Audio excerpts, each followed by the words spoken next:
كيف في يخليه يحبني؟ استغربت كتير. قلت له ما رح يحبك. إذا أنت ببالك إنه أنت رح تخليه يحبك، لا ما رح يحبك.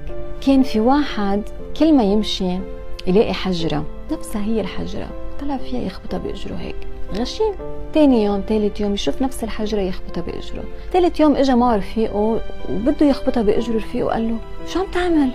ما بتفهم انت كيف تخبطها لهالحجرة بإجرك؟ قال له حجر شو بدك فيها؟ قال له هيدي منا حجرة، هيدي جوهرة.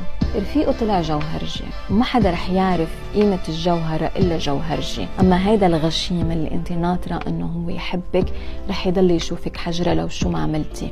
انت حجرة ولا جوهرة؟ انت اللي بتقرري. ما تقبلي انك تستني او تقنعي حدا يحبك، انت بتستحقي الحب. ورح يجي يوم من الايام اللي يعرف قيمتك صح من غير ما تعملي ولا شيء ولا تقنعي، لانه الجوهرجي رح يعرفك من نظرة، رح يعرف انه انت جوهرة.